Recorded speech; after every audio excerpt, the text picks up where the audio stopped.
اب دیکھیے کتنا بڑا واقعہ ہوا. حضرت عثمان غنی رضی اللہ عنہ کی شان دیکھیں. ایسے ہی تھوڑی ان کو تیسرے نمبر پہ مانا گیا، پوری امت نے تسلیم کیا تیسرے نمبر پہ، تو ان کے کارنامے بھی ہیں نا. تو ان بے شمار باتوں میں سے ایک بات یہ ہے جو اس امت پہ بہت بڑا احسان ہے ان کا، کہ اگر یہ کارنامے ان کے نہ ہوتے تو آج ہم کہاں ہوتے.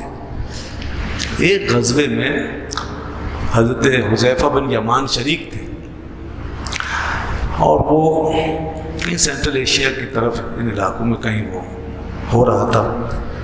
تو وہاں مختلف لوگ، مختلف فوجیں، مسلمانوں کی مختلف افواج اس غزوے میں شامل تھیں. اس میں شام کے لوگ بھی تھے، اس میں عراق کے لوگ بھی تھے، اس میں مختلف علاقوں کے لوگ وہاں پہ جمع تھے. تو وہاں پر لوگ آپس میں کچھ باتیں کرنے لگے اور کچھ اختلاف ظاہر ہونے لگا. کس معاملے میں؟ قرآن مجید کے پڑھنے کے معاملے میں، قرآن کے پڑھنے، قرآن کا ٹیکسٹ اور قرآن کو پڑھنے کا طریقہ کہ کس طرح پڑھا جائے. تو کوئی اپنے ایک قرات میں پڑھتا تھا، کوئی دوسری قرات میں پڑھتا تھا، کوئی تیسری قرات میں پڑھتا تھا، مختلف قرات ہیں. جب قرآن نازل ہوا تو یہ عربی زبان جو ہے یہ اس کی بڑی ورائٹیز موجود تھی معاشرے میں. اس کے لہجے الگ تھے، تلفظ الگ تھے، اس میں کئی لوگ مختلف قبیلوں کے الگ الگ طریقے سے بولتے تھے. یہ اس کی فساد تھی. اور قرآن نازل ہوا تو قرآن لغت قریش میں نازل ہوا. یہ آپ نے سنا ہوگا، پڑھا ہوگا، لغت قریش میں نازل ہوا. لیکن اب لوگوں کی جو اپنی لہجوں کی عادت تھی، کسی کی کوئی عادت ہے، کسی وہ ایسے تھوڑی چھوٹ سکتی. آج بھی آپ ہندوستان جائیں تو ہر 100 میل کے فاصلے پر اردو کا لہجہ بدل جاتا ہے، اور آپ ان کو چینج تھوڑی کر سکتے اتنی آرام سے. جیسے اردو بولتے رہیں گے. تو اس طرح عربی کے مختلف لہجے، وہ پھر ان کا انفلوئنس آنے لگا، مختلف اعراب کا انفلوئنس آنے لگا، تلفظ کا انفلوئنس آنے لگا. تو اب قرآن بھی عربی میں اور یہ سب لوگ بھی اہل عرب ہے، تو اب یہ سب گڑبڑ ہو رہا تھا. اب شام والے اپنے لہجے میں، عراق والے اپنے لہجے میں، مصر والے اپنے لہجے میں وہ پڑھ رہے. تو یہ چیز اب کھل کے سامنے آئی کب؟ حضرت عثمان غنی رضی اللہ عنہ کے زمانے میں، جب دین پھیلا نا، اسلام پھیل گیا اور مختلف قومیں داخل ہو گئی اور انہوں نے قرآن پڑھنا شروع کیا. تو جب وہ سب جمع ہونے لگے تو حضرت حذیفہ کہتے ہیں میں نے دیکھا کہ بات یہاں تک پہنچ گئی کہ ایک شخص دوسرے شخص سے اختلاف کرنے لگا، بلکہ مخالفت کرنے لگا، اور اس کو وہ مسترد کرتا تھا اور اس کو رد کرتا تھا اور اس کی قرات کو نہیں مانتا تھا. یہ ذرا بند کر دیجیے، اس کو بند کر دیجیے. تو اس کی قرات کو وہ نہیں مانتا تھا اور باقاعدہ ایک دوسرے کے خلاف سختی ہونے لگی اور انکار ہونے لگا. وہ کہنے لگے میں نے سوچا کہ یہ اختلاف اگر بڑھ گیا تو خدا نخواستہ قرآن مجید جو ہے یہ ہمارے درمیان ڈیوائیڈ ہو جائے گا اور اس میں کسی ایک چیز پر اتفاق نہیں رہے گا، تو پھر یہ امت کہاں جائے گی. یہ چیز محسوس کر کے وہ سیدھے آ گئے حضرت عثمان غنی رضی اللہ تعالیٰ عنہ کے دربار. سیدنا حضرت عثمان غنی رضی اللہ عنہ کی خدمت میں حاضر ہوئے اور کہا امیر المومنین، میں نے یہ بات نوٹ کی ہے، اگر آپ اس سلسلے میں کوئی اقدام نہیں کریں گے اور لوگوں کو ان کے لہجوں پہ آزادی دے دیں گے اور وہ اپنی اپنی مرضی سے پڑھیں گے تو قرآن پاک میں تو اختلاف بڑھتا چلا جائے گا. حضرت عثمان غنی رضی اللہ عنہ نے پھر ایک پلاننگ کی. اب دیکھیے ان کا کارنامہ دیکھیں آپ، یہ بہت بڑا کارنامہ ہے یہ جو یہ اس دور میں یہ کام ہو گیا. انہوں نے وہ والا نسخہ جو حضرت ابوبکر صدیق رضی اللہ تعالیٰ عنہ نے جمع کروائے تھے، ایک اسٹینڈرڈ نسخہ حضرت ابوبکر صدیق رضی اللہ عنہ کے دور میں تیار ہو گیا تھا. نسخے تو بہت تھے، سب کے پاس تھے، قرآن صحیفے سب کے پاس تھے، سینوں میں بھی تھے. وہ بھی ایک ہسٹری ہے، تاریخ کا ایک حصہ ہے کہ صدیق اکبر رضی اللہ عنہ کتنے اہتمام سے وہ نسخہ جمع کروائے تھے، کیسی کیسی شہادتیں، کتنا اہتمام ہوا تھا، پورا ایک بورڈ بنا تھا. تو اس بورڈ کی نگرانی میں وہ نسخہ تیار ہوا. اس میں زید بن ثابت کو اس بورڈ کا چیئرمین بنایا تھا, یا زید بن ثابت. حضرت عمر رضی اللہ عنہ بھی اس بورڈ کا حصہ تھے, اور حضرت علی بھی تھے, اور سب لوگ تھے. تو اس طرح ایک ایسا نسخہ جس پہ سب کا اتفاق ہے, یہ اللہ کا کلام ہے. سرکاری طور پر اس کو انہوں نے کر لیا, جمع کر لیا. یہ حکومتوں سرکار کے کام ہوتے ہیں نا. دیکھیں نا, اب آج سیکولر قسم کے نعرے لگانے والے وہ ان کاموں سے کوئی تعلق نہیں رکھتے. وہ کہتے چھوڑ, جو ہو رہا ہے ہونے دو, کوئی جو بھی کچھ کہہ رہا ہے کرنے دو, کوئی چیز غلط چھپ گئی چھپنے دو, کتابوں میں کچھ آگے آنے دو, نہیں پرواہ. جب شور مچتا ہے پھر ہوش میں آتے ہیں. لیکن اصل اسلام میں کیا ہے؟ اسلام میں یہ ہمارے لیے ضروری ہے, اور حاکموں کے لیے, حکمرانوں کے لیے ضروری ہے کہ دین کی بنیادوں کی بھی حفاظت کریں. یہ ماڈل اسی لیے ہمارے سامنے رکھا گیا. تو حضرت ابوبکر صدیق رضی اللہ عنہ نے یہ کام کیا کہ وہ نسخہ تیار کر کے حضرت حفصہ رضی اللہ عنہ کے پاس بھجوا دیا. ام المومنین سیدہ حفصہ رضی اللہ عنہ, ان کے پاس وہ نسخہ رکھا گیا. اب حضرت عثمان غنی رضی اللہ عنہ نے وہی نسخہ نکلوایا جس پر ان سے پہلے صحابہ کا اتفاق تھا. وہ نسخہ نکلوایا, وہ منگوا کے اس کے مطابق انہوں نے 6-7 نقول تیار کروائے. اس کی 6-7 نقلیں تیار کروائیں. اور حضرت زید بن ثابت, انہی کو جو اس بورڈ کے چیئرمین تھے, انہی کو اس کام پہ لگایا کہ آپ یہ تحریر کریں. کیونکہ حضرت زید بن ثابت کاتب ہیں, کاتب وحی بھی ہے. زید بن ثابت رضی اللہ عنہ بہت مشہور صحابی ہے. رسول اللہ صلی اللہ علیہ وسلم کی خدمت میں ان کو یہ اعزاز حاصل ہے کہ حضور نے ان کو خاص طور پہ پڑھنے لکھنے کے حوالے سے ان کی توجہ فرمائی تھی. وہ زبانیں بھی کئی جانتے تھے, کتابت بہترین کر سکتے تھے. تو اب انہوں نے کتابت کی. پھر یہ 7 نسخے تیار جب ہو گئے تو حضرت عثمان غنی رضی اللہ عنہ نے ان سب کو تمام بلاد اسلام میں پھیلا دیا, مختلف ملکوں میں پھیلا دیا. آج وہ ملک بن گئے, پہلے سب ہمارے ایک ہی جھنڈے کے نیچے تھے, تو انہوں نے پھیلا دیا. اور باقی جتنے نسخے لوگوں کے پاس تھے وہ سب منگوا لیے, اور کہا وہ سب یہاں خلافت میں, دربار خلافت میں جمع کرا دیں. تو وہ جمع ہو گئے. جو نسخے پھیلائے تھے 7 نسخے, اس میں سے ایک ابھی ترکی کے میوزیم میں موجود ہے, ابھی بھی موجود ہے. جی ہاں, یہ قرآن کی شان دیکھیں, دنیا کی کوئی کتاب کیا مقابلہ کرے گی, آج بھی موجود ہے. اور دوسرا یہاں پر بھی ہے, ازبکستان میں, ایک وہاں اس کی لائبریری میں موجود ہے ازبکستان میں. یہ مستند نسخے دونوں آج بھی محفوظ ہیں, اور وہ آج کے تمام نسخہ جات کے ساتھ ٹیلی کر کے اس کو دیکھیں, سیم ہے, کوئی فرق نہیں. اتنا بھی فرق نہیں ہے کہ حضرت زید نے اگر کوئی لفظ الف کے ساتھ لکھا ہے تو آج تک الف کے ساتھ لکھا ہے.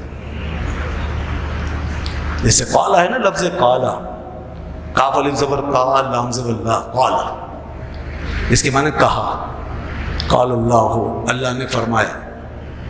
ابھی جب قالا, تو یہ کبھی انہوں نے الف سے لکھا اور کبھی کاف اور لام ملا کے کھڑی زبر لگا دی, ایسے بھی لکھا ہوا. آج تک اسی طرح چھپ رہا ہے.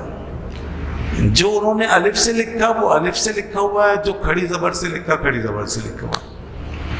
کوئی نہیں بدل سکتا, کوئی نہیں بدلتا. لاکھوں کروڑوں اربوں خربوں اس کے چھپ گئے, کوئی نہیں بدلتا, اسی طرح لکھا ہوا. یعنی وہ رسم الخط, حالانکہ معنی میں کوئی فرق نہیں پڑتا, معنی کا کوئی فرق نہیں, رسم الخط ہے تو وہ اسی طرح لکھتے. حفاظت کی انتہا ہے. یہ سیریسنس, مسلمانوں کی سیریسنس, اپنی کتاب کے ساتھ, اپنے دین کے ساتھ. کوئی نہیں دکھا سکتا ایسی مثال. تو لوگوں نے کتابیں اٹھا کے پھینک دی, بدل دی, کیا کیا ڈال دیا اس میں, کچھ نہیں بچا. کس بات پہ قائم ہے دنیا کے مذاہب؟ کیا کمپیئر کریں گے ہم اسلام کا, کس سے کمپیئر کریں؟ کوئی کمپیریزن نہیں. اسلام بس واحد اللہ کا دین ہے جو محفوظ ہے. سپریم اور سپیریئر یہی ہے, اور کوئی سپریم نہیں, اسلام کے مقابلے میں کوئی نہیں.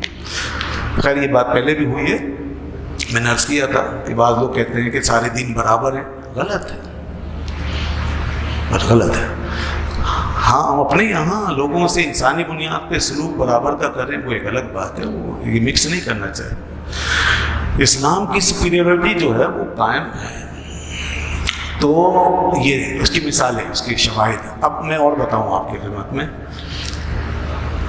قرآن میں حضرت زید کے ہاتھ سے کچھ حروف ایسا لگتا ہے آج کے لحاظ سے وہ زائد ہیں. کوئی حرف الف جیسے کہیں زیادہ ہے، کہیں الف زیادہ ہے، اور وہ آپ پڑھتے نہیں ہیں، وہ لگا ہوا ہے. قواریر قواریر من فضہ. اب قواریر من فضہ پہ الف لگا ہوا ہے اور اوپر کاٹس اس کو کاٹا ہوا ہے. یہ دیکھا ہوگا آپ اس کو، یعنی اس کو نہیں پڑھنا، اس کو کھینچ کے نہیں پڑھنا. قواریرا نہیں پڑھنا، الف لگا ہوا. سوال یہ ہے جب پڑھنا نہیں ہے تو لگا ہوا کیوں؟ جب لفظ قواریرا را پر ختم ہو گیا تو الف کیوں ہے آگے؟ یہ ہے وہ بات. یہ جیسے انہوں نے لکھا تھا ویسے آج ہم لکھ رہے ہیں. بس چاہے پڑھنے میں نہیں آ رہا، اوپر ہمیں اسے نشان لگا کے بتانا پڑ رہا ہے یہ نہیں پڑھنا، لیکن لکھا ہوا نہیں نکال سکتے. انہوں نے کیوں لگایا اس کو؟ کیا ان سے غلطی ہو گئی تھی؟ نہیں، یہ بھی نہیں کہیں گے. اور یہ ایک مقام نہیں، دسیوں مقامات ایسے ملیں گے. وَالسَّمَاءَ بَنَيْنَاهَا بِأَيْدٍ، اور آسمان کو ہم نے اپنی قدرت کے ہاتھ سے بنایا. بِأَيْدٍ، ایدن میں ایک شوشہ کافی ہے، اور ایک شوشہ زیادہ ڈالا ہوا ہے، دو شوشے. یا کا ایک ہی شوشہ ہوگا، دو تو نہیں، دو ڈالے، سب جگہ پر ملے گا. اب یہ کیا ہے؟ اس کو غلط نہیں کہیں گے، یہ رسم الخط ہے. یہ اس زمانے کا رسم الخط ہے، تو اس کے مطابق انہوں نے تحریر کیا. اب یہ رسم الخط ختم ہو گیا، اب دنیا میں اس کا چلن نہیں ہے. اب ایک ہی شوشہ پڑے گا یا کا. اب کوئی اپنی زبان میں کوئی حرف کوئی الف وغیرہ زیادہ نہیں ڈالتا، لیکن قرآن میں جہاں ہے وہاں ہے، رہے گا ایسے ہی رہے گا، اس کو کوئی نہیں بدل سکتا. یہ قرآن ہے، ان کا رسم الخط تھا، ہم اس کو ویسے ہی رکھیں گے. ہمارے لیے یہ نسبت ہے، نسبت، اور ہم اس کو ویسے ہی رکھ کر بتا دینا چاہتے ہیں کہ جس میں رسم الخط کی اتنی پابندی کی گئی ہے جس کتاب میں، اس میں اس کے ٹیکسٹ کے حوالے سے اور اس کے مضمون کے حوالے سے کیسے ہو سکتا ہے کہ مسلمان اس کو بدلنے دیں اور اس میں کوئی تبدیلی برداشت کر سکیں. یہ رسم الخط کی اتنی پابندی کرنے والی قوم قرآن کے بارے میں اس کے اوپر کوئی کمپرومائز کر سکتی ہے کہ بھئی آپ اس میں کوئی تبدیلی کر لیں، آج کے دور کے مطابق اس کی ترتیب بدل دیں. لوگ تو یہاں تک مشورے دیتے ہیں کہ قرآن کی ترتیب بدل دو اور صورتیں جو ہے آج کی ترتیب کے مطابق اس میں ایڈجسٹ کر دو. بھائی ہو ہی نہیں سکتا، نہیں ہو سکتا. یہ مشورے دینے والے گمراہ ہیں، ان کا دین ایمان کمزور ہو گیا ہے، یہ مغرب کی سے مروب ہو گئے ہیں. یہ یہودیوں کی سازش ہے، وہ چاہتے ہیں مسلمانوں کو بھی ہلائیں اندر سے، یہاں سے ہلائیں. اصل ٹارگیٹ ان کا یہ ہے. اس کے بعد جب یہاں بس نہیں چلتا تو دھماکے کرتے ہیں، تو اوپر سے بم مارتے ہیں، تو اوپر سے ہمیں ہمارا میسیکر کرتے ہیں، نسل کشی کرتے ہیں. یہاں بس نہیں چلتا ہوگا، یہ مسجدیں ختم کر دیں، کعبۃ اللہ کو گرا دیں، یا حج بند کرا دیں، نمازی ختم ہو جائیں، قرآن بدل جائے، مسلمان اپنے رسول سے جدا ہو جائے. یہاں بس نہیں چلتا، تو پھر اوپر سے وہ بدماشیاں اور غنڈہ گردیاں، دہشت گردیاں، یہ سب ہوتی ہیں. اللہ رحم کرے. مسلمان اپنے دین کے معاملے میں اتنا حساس ہے. یہ کہاں سے ہمیں ملا یہ سب کچھ؟ یہ صحابہ کرام کی برکتیں، یا دین کے ساتھ تعلق، یہ قرآن کی حفاظت، یہ دین کی زندگی، یہ صحابہ نے اپنا خون جگر پلایا ہے، اپنی صلاحیتیں لگائی ہیں، اپنے خلوص سے اس دین کو پروان چڑھایا ہے. جو باغ رسول اللہ نے لگا کے ان کو دیا ہے، انہوں نے اپنے خون کا کہ قطرے بہا بہا کے اپنا خون جگر پلا پلا کے اس چمن کی حفاظت کی ہے اور ہم تک پہنچایا ہے، پوری دنیا میں پھیلایا ہے، اس میں حضرت عثمان غنی بھی، یہ وہ لوگ تھے۔